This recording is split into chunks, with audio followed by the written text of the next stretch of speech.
Bodo latest update बयखौबो बरायबाय दिनैनि रादाबखौ फरायदों आं प्रमोद खाख्लारि गिबि निउस दङ तेलेंगानानि MGM हस्पिटालाव खेबनै एन्जरजों अरजानाय सासे सुबुङा निम्स देहा फाहामसालियाव जोबथाहांबोबाय जिउ गोमानाय सुबुंखौ 39 बोसोर बैसोनि केदारला श्रीनिवास होनना सिनायथिनाय जादों मिथिनो मोननाय बादिब्ला मन्थ्रि इराबिलि दयकरावनि बिथोन बादियै MGM हस्पिटालाव खेबनै एन्जरजों अरजानाय सुबुंखौ गोजौ फाहामथायनि थाखाय निम्स हस्पिटालाव थिसननाय जादोंमोन नाथाय फाहामथाय होबाय थानाय समावनो जोबथाहांबोयो बे जाथायखौ लानानै रायजो सरकारा MGM हस्पिटालनि सुपारिनटेन्डेन्ट डक्टर बि श्रीनिवास रावखौ ट्रान्सफार एबा गुबुन दाबसे जायगायाव लांनाय जायो आरो गुबुन सानै डक्टरखौ बे जाथायनि गुबै दायनिगिरि महरै सासपेन्ड खालामनाय जायो दिनै एबसुजों लोगोसे CC बिटिआरनि मोननै जिगो आफाद आरो बिटिआर सरकारनि गेजेराव बिटिआरनि सिङाव थानाय गोबां इस्युफोरखौ लानानै क'क्राझारनि बड'फा कालचारेल कमप्लेक्स BTCLAनि कनफारेन्स हलाव सावरायलायदों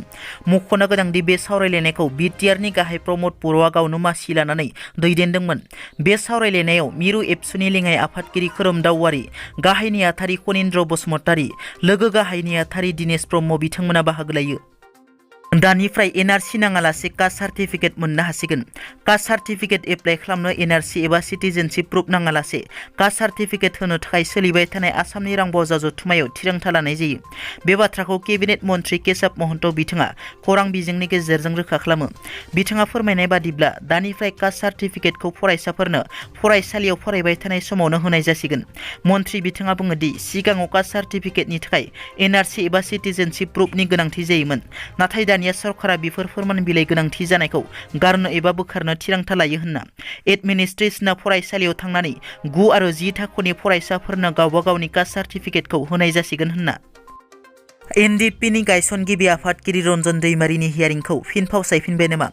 बुंथिनो गोनांदि थांनाय 29 मार्च खालाराव गुवाहाटी गोजौ बिजिरसालियाव बिर जोहोलाव रन्जन दैमारिनि हियारिंनि खालारमोन नाथाय बे हियारिंआव माखासे जेंनानि थाखाय बे हियारिंआ केन्सेल जादों होनना मिथिनो मोननाय जादों आरो बे एप्रिल दाननि 19 खालाराव बे हियारिंखौ लाफिननाय जाबाय होननाबो मिथिनो मोननाय जादों मख'नो गोनांदि रन्जन दैमारिनि हियारिं फावसायनाया बियो गिबि खेब नङा बिनि सिगांबो बिथांनि हियारिंखौ फावसायनाय जादोंमोन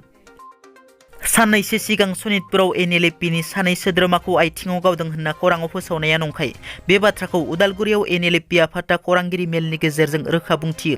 खौरांगिरि मेलनि गेजेरजों NLFP आफादा बुंनाय बादिब्ला सनितपुराव गावजानाय सानैया NLFPनि सोद्रोमाफोर नङा होनना बेजों लोगोसे क'क्राझार जिल्लानि उल्थापानियाव NLFPनि सोद्रोमा सन्जल औवारिखौ इनकाउन्टार खालामनायनि सायावबो NLFP आफादा खेंफोरथि होनानै बुङोदि जायफोरा NLFPनि मुं लानानै समाजनि बेरेखा खामानि मावगासिनो बिसोरखौ थांनाय 28 मार्च खालारावनो क'क्राझाराव थानाय NLFPनि डिजिनेटेड केम्पआव जेनेरेल मिटिं आरो काउन्सिलिं मिटिंनि गेजेरजों NLFP आफादनिफ्राय डिसचार्ज एबा बोख्लायनाय जाखाबायमोन होनना सम सम इउट्युबफोराव सानैसो इउट्युबारा एबसुखौ लानानै माखासे बाथ्रा बुंनायनि सायाव एबसुनि गाहाय नेहाथारि कनिन्द्र बसुमतारीनि फिनजाथाय बिथाङा बुङोदि इउट्युबारफोरनि एबसुखौ इउट्युबाव बुंनायनि सायाव एबसुआ बाथ्रा बुंनांगौ गोनांथि गैया जायफोर इउट्युबारफोरा दिनै ससियेल मिडियानि गेजेरजों एबसुखौ सोंखारिदों बिथांमोननि बैसोखौ बिजिरना नाय बिथांमोना बेसेबां बैसोनि लाइमोन बिथांमोना बर' हारिनि सोमोन्दै बेसेबां मिथियो आरो बिथांमोना बर'नि आन्दालननि सोमोन्दै बेसेबां मिथियो बिथांमोना एबसुआ मानो जोनोम जाया एबसुनि जारिमिनाव मा लिरनाय दङ बिथांमोना मिथिया हसिया होनना दिनैनि रादाबा एसेनोसै नोंथांमोना जुदि आंनि चेनेलखौ दासिमबो साबस्क्राइब खालामाखै